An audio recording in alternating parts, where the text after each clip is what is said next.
नमस्कार, city post live के इस खास पेशकश में आपका स्वागत है। मैं हूं श्रीकांत प्रत्युष और मेरे साथ हैं बिहार के जाने माने बाहुबली नेता आनंद मोहन जी। बाहुबली वाला टाइटल दूर नहीं हो रहा है आनंद जी आपसे। जो न कीजिए आप लोग। मैं एक बात श्रीकांत जी कहूँगा,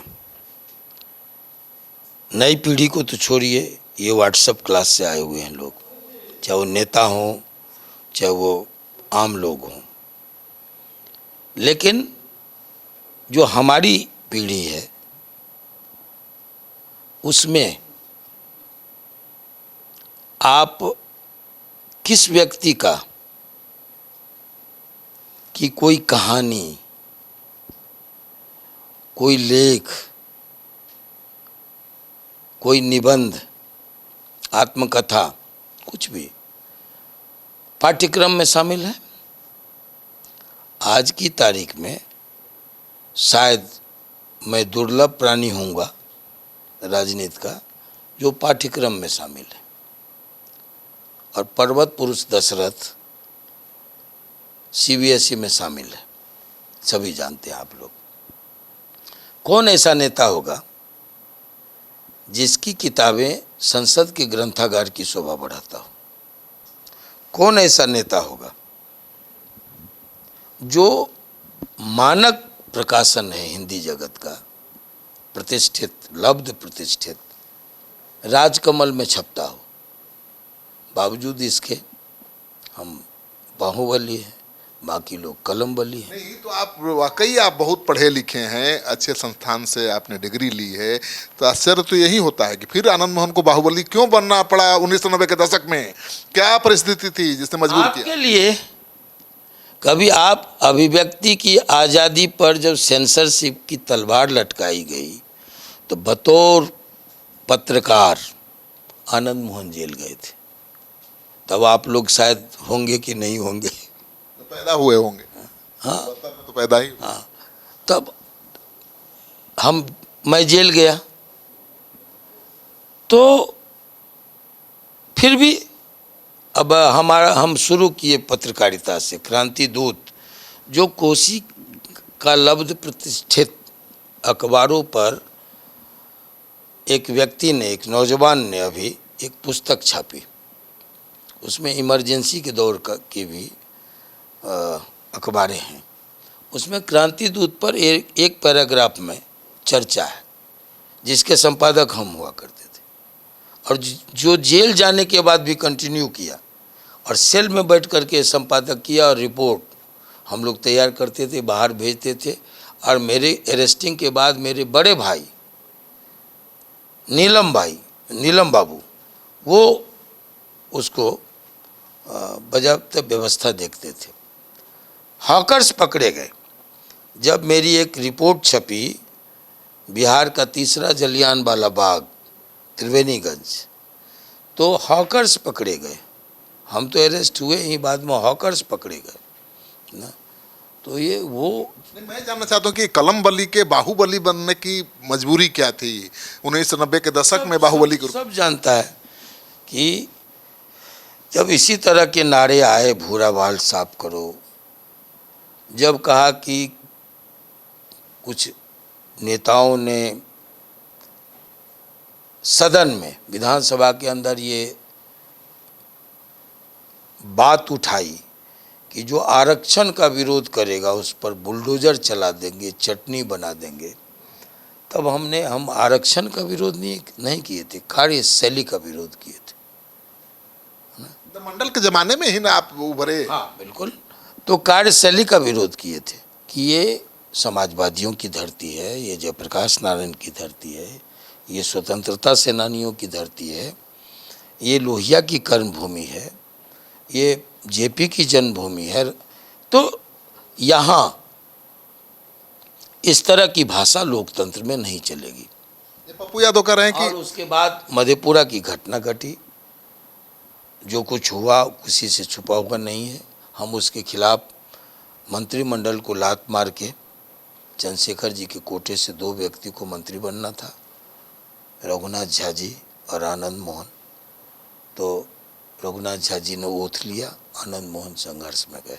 पप्पू यादव का कहना है कि मंडल के जमाने में आप मंडल के विरोध में खड़े थे, वो मंडल के पक्ष में खड़े थे, यही लड़ाई थी आनंद मोहन और पप्पू यादव के बीच। हम मंडल के खिलाफ खड़े नहीं थे। मैं बेबाकी से अगर खड़े रहते तो बोलता, आनंद मोहन झूठ नहीं। मैं मंडल के खिलाफ खड़ा नहीं हुआ था। मंडल में जो, मंडल के आड़ में जो अन्याय हुआ, जो गुंडागर्दी हो रही है, अबलाओं पर इज्जत, अस्मत, खेत खलिहान, मंदिर, जब ये सब लहूलुहान हुए तो आनंद मोहन खड़ा हुआ। कौन कर रहा था? पप्पू यादव कर रहे थे सब ना। पप्पू यादव इंस्ट्रूमेंट हो सकते हैं। आप पप्पू यादव वर्सेस आनंद मोहन मत कीजिए। हम उस व्यवस्था से लड़ रहे थे, कोई उस व्यवस्था का इंस्ट्रूमेंट बन जाए तो हम नहीं। लेकिन जो व्यवस्था में बैठे हुए लोग थे और जो कहते थे चटनी बना देंगे, बुलडोजर चला देंगे, जिसने कभी कहा भूरा बाल साफ करो, हमने कहा कि भूरा बाल साफ करो का नारा नहीं चलेगा। लालू जी ने सफाई दी कि मैंने कभी नहीं कहा। आज उनके समर्थक कहते हैं भूरा बाल का साफ करो का मंत्र लेके चुनाव में जाओ। हाँ बिल्कुल, अभिमन्यु लाल मंडल का बयान आया, विधायकों का बयान आया, भूरा बाल साफ करो। बिल्कुल। तो जो मच्छर साफ नहीं कर सकता सृष्टि से, वो भूरा बाल साफ करो का सपना देखता है। हैसियत मच्छर मारने की नहीं है, खटमल को समाप्त कर देना। बड़ी तंग होते हैं हम लोग, मच्छरों से बड़ी पटना तबाह है। करे तो मच्छर मार के दिखाए। अरे ये कौन लोग कर रहे हैं? कौन लोग कर रहे हैं? हम लोग तो हैं हिमाचल में 67%। कहाँ वहाँ दलित और पिछड़े सताए जाते हैं या इस तरह के नारे लगते हैं? 50% अकेले उत्तराखंड में होंगे, राजस्थान में 12% है, जहाँ जहाँ प्रभाव हम लोगों का है। कहाँ इस तरह के नारे लगते हैं? लेकिन आनंद जी, आपके बारे में ये कहा जाता है कि आप समाजवादी नेता हैं, ठीक है, समाजवाद के लिए लड़ते रहे हैं, लेकिन आज आप एनडीए के साथ हैं, यानी बीजेपी के साथ हैं, जो हिंदुत्व के राह पर चल रही है। कैसा लग रहा है? इसलिए है कि एनडीए की स्थापना, माफ कीजिएगा, सगर्व कहेंगे कि बिहार में एनडीए की स्थापना आनंद मोहन के प्रयासों से संभव हुआ। जब आपकी बीपीपी पार्टी थी, आडवाणी जी जिंदा है, बिहार पीपुल्स पार्टी थी, हार गए थे। लालू जी प्रचंड बहुमत पाकर सत्ता में लौटे थे। नीतीश जी भी हाशिए पर चले गए, बीजेपी भी संयुक्त बिहार में हाशिए पर था, हम भी हाशिए पर चले गए। उनका आमंत्रण आया, लवली आनंद को आडवाणी जी ने कहा कि आनंद जी को बुलाइए, हम लोग मिल करके राजनीति करें। सामने कौन था? समाजवादी लोग थे सामने। आज जो ये नारा लगाते हैं भूरा बाल साफ करो, ये समाजवादियों का चरित्र है कि 4 जात को साफ कर दो। 4 आदमी को मार के बताए तो 4 जातियों को साफ कर दो, 4 आदमी को मार के बताए। मैं चुनौती देता हूं, सवाल खड़ा कीजिएगा तो जवाब मिलेगा, और जवाब ईंट का जवाब पत्थर से मिलेगा। कौन कहता है? यहाँ कायर लोग बैठे हुए हैं क्या? भारत का संविधान और संविधान की मूल आत्मा किसी को समाप्त करने की इजाजत नहीं देता है। चाहे निर्बल से निर्बल क्यों नहीं हो, निर्धन से निर्धन क्यों नहीं हो, असहाय से असहाय क्यों नहीं हो, किसी को ये खुलेआम ऐलान करने की इजाजत नहीं देता है। और जो ऐलान करता है जवाब के लिए तैयार रहे। कैसे जवाब देंगे? जवाब जिस तरह से आएगा। 90 में शासन में थे ना, आनंद मोहन क्या थे? साधारण एमएलए थे ना। क्यों हार गए वैशाली में? भूरा बाल साफ करने निकले, छोटी ताकत से। दिल्ली में भी आपकी सत्ता थी और बिहार में भी आपकी सत्ता थी, प्रचंड बहुमत के साथ। वैशाली के प्रांगण में लोकतंत्र की जननी में जब पटकनी दिए, तब एनडीए बना। समझे? आनंद मोहन के बलिदान की कीमत पर एनडीए बना है। यहाँ नीतीश जी हैं, ललन सिंह जी हैं, बाकी के लोग अभी शिवानंद जी हैं, उस समय थे, वीर सिंह पटेल हैं। पूछिए, जब मैं जहाज से उतरा दिल्ली में तो वेट कर रहे थे लोग समझौता वार्ता के लिए। जब मैं जा रहा था एनडीए बनाने के लिए, वेट कर रहे थे। जार साहब से लेके नीतीश जी से लेके सब वहाँ चाय पी करके हम गए थे, और लौट के हमने रिजल्ट दिया था।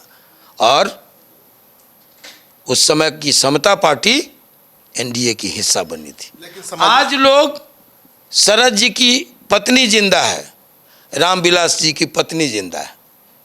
दोनों भाभियों से जाके पूछिए कि जब सरफुद्दीन सोज के साथ रामविलास जी ने एक वोट से सरकार गिरा दिया था अटल जी की और अप्रासंगिक हो गए थे, तो एनडीए में शामिल किसने किया था, किसने बुलाया था खाने पर आनंद मोहन को, और कैसे कैसे दौड़ दौड़ के सबसे पहले हमने स्वर्गीय भैरव सिंह शेखावत जी को पकड़ा।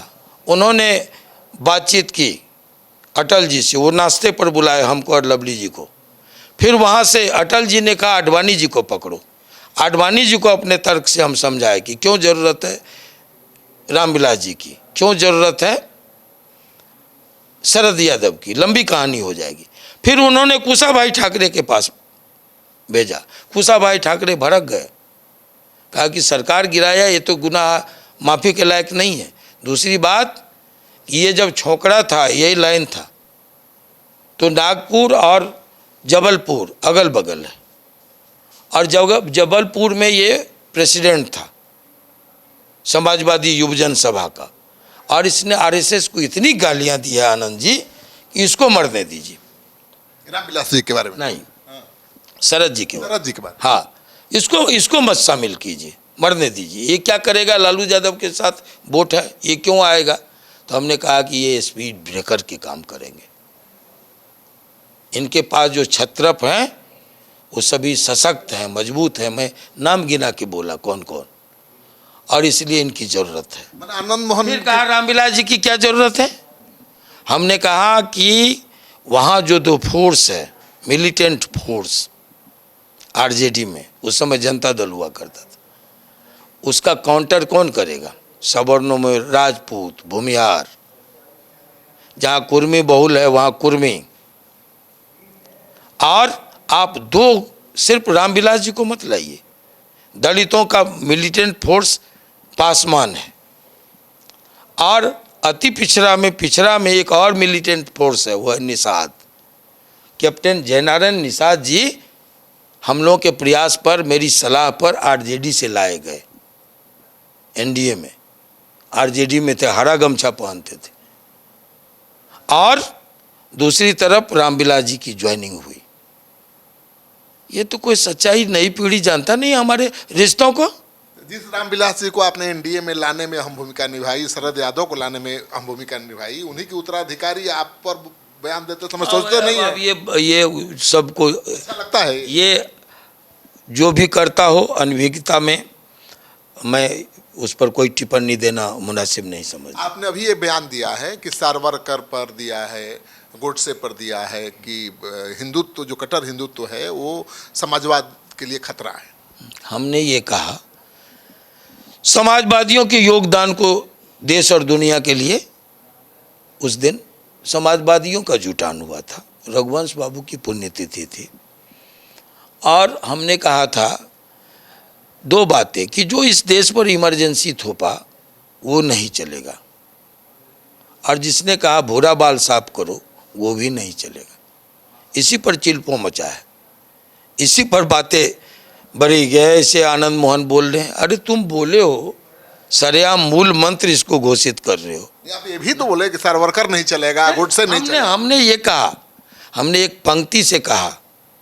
वो क्या पंक्ति? समाज, हमने कहा शक्ति थोड़ी लाजिम है पर पत्थर होना ठीक नहीं, हिंदू मुस्लिम वाजिब है पर कट्टर होना ठीक नहीं। ये मेरी पंक्ति थी। बीजेपी का तो वही एजेंडा है चुनाव का। एजेंडा हो, सबके अपने अपने, लोकतंत्र की खासियत है मत भिन्नता, मतभेद, आलोचनाएं और अनेकता में एकता। आपकी आपकी बेबाकी बीजेपी को पसंद आएगी कि आप गोडसे पर, सावरकर पर? पसंद आए, नेचर और सिग्नेचर ये घाट पर ही खत्म होता है। हम गठबंधन के अनुसार अपने लफ्जों को नहीं बदल लेंगे, अपने चरित्र का बदलाव नहीं करेंगे। नीतीश जी इसके उदाहरण हैं। उन्होंने सांप्रदायिकता से कभी समझौता नहीं किया। इसलिए हमारी मित्रता। लेकिन मांझी जी तो एनडीए के ही कुछ नेताओं के चरित्र पर सवाल उठा रहे हैं कि ये ठीक नहीं है। मांझी जी क्या कर रहे हो, मांझी जी से पूछिए ना, हमसे कहे।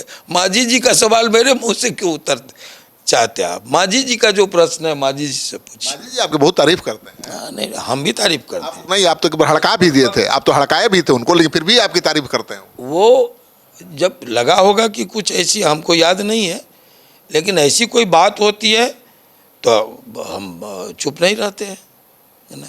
चाहे गठबंधन के अंदर हो चाहे बाहर हो, है ना। कुछ तो बात देखिए, हम लोग चंद्रशेखर जी के शिष्य हैं।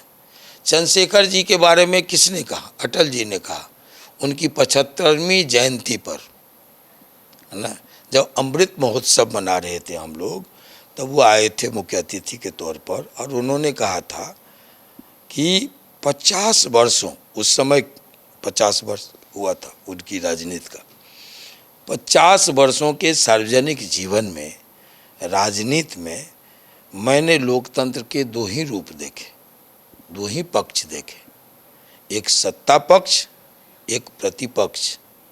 लेकिन जब भारतीय राजनीति में चंद्रशेखर का पदार्पण हुआ तो एक तीसरा पक्ष भी उनके साथ आया, सत्ता पक्ष, प्रतिपक्ष, बीच में निष्पक्ष। तो आनंद मोहन निष्पक्ष वाले। हम लोग, अब गुरुजी थे तो गुरुजी का प्रभाव तो होगा ही। इतने निष्पक्ष की कोई अपने लाभ घाटे का भी हिसाब नहीं करते। वो जब करे, देखिए लालू जी की तारीफ करना एनडीए में रहते हुए, नहीं, और आरएसएस जो देखिए जो बातें लालू जी की हैं, सामाजिक न्याय के वो चैंपियन है। हम इसको मरते दम तक कहेंगे कि उन्होंने पिछड़ों दलितों को आवाज दी। ये सच है, ये नीतीश जी से भी पूछिएगा तो वो कहेंगे। लेकिन जिनको देख, मैं कहा करता हूँ कि ये एक विरल पुरुष थे लालू जी। हम लोग अभागे हैं कि लोकप्रियता मिली, सत्ता नहीं मिली, संघर्ष मिला, जेल मिला, फांसी मिली। तो लालू जी, उनको सत्ता भी मिला, लोकप्रियता भी मिली। दोनों एक व्यक्ति को नहीं मिलता है। तेजस्वी यादव सवाल भी उठाते हैं, आपको हत्यारा कहते हैं कि डीएम का हत्या किए, ये किए, वो किए। देखिए हम कोर्ट में घसीट देंगे ना तो मुश्किल हो जाएगी किसी को भी। कोर्ट ही ने नहीं कहा हमको हत्यारा, हमको ऑर्डर गिवर कहा, भड़काऊ भाषण देने का हम पर आरोप है। अब ये संपूर्ण शिवहर में घूम घूम के बोले कि दलित का हत्यारा, जिस पर हत्या का आरोप था, उसको अपनी पार्टी का टिकट दे के वैशाली लड़ाए। शुक्ला को लड़ाए चुनाव, और पजड़ा में है शिवहर, हम पर हत्या का आरोप सुप्रीम कोर्ट नहीं कहता है, कहता है वो प्रायोजित नहीं था, आकस्मिक था, अकस्मात सब हो गया, है ना। ये ऑन वे नहीं था, ऑन ड्यूटी नहीं था, ऑन वे था। ऑन ड्यूटी तो गोपालगंज में न होता, ऑन वे था। घटना जो हुई वो ऑन वे न। लेकिन और आनंद मोहन पर हत्या का नहीं है, भड़काने का है। नहीं तो गुस्सा तो आपको आता ही रहता है। कितना आईपीएस अफसरों पर हाथ चला दिया आपने, हड़का देते हैं किसी को भी। मारने आएगा तो मौत सामने होगा, और कोई मारने आएगा तो क्षमता भर जवाब देंगे, थोड़ा भी परवाह नहीं करते। वो सब। जो 22 साल वाले आनंद मोहन थे वो अभी 17 साल में भी वही दिखते हैं, वही तेवर, वही टनक। नहीं तो वो तो क्या कीजिएगा, इससे तो स्वाभाविक है ना। इसलिए हम लोग किसी को आज तक आगे बढ़ कर के किसी को ऐसा कोई काम नहीं किए हैं जिससे किसी को ठेस पहुँचे। और हानि की बात तो छोड़ दीजिए ना, ठेस पहुँचे ये भी प्रयास नहीं होता है।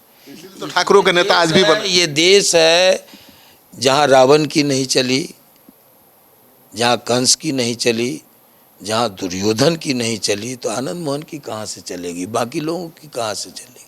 जितना डींग हाँक दे, इसको साफ कर दो, उसको साफ कर दो, हम तो क्या मच्छर मारने की हैसियत नहीं है। इस बार सीधी लड़ाई है एनडीए महागठबंधन में कि त्रिकोणात्मक संघर्ष बना पाएंगे प्रशांत किशोर? नहीं, पहले भी थी, आज भी वही रहेगी। प्रशांत किशोर का कोई असर नहीं दिखाई। अब वो हम नहीं कहते हैं, अब वो अपना प्रयोग में, अपने संघर्ष में लगे हुए हैं। शुभकामना है।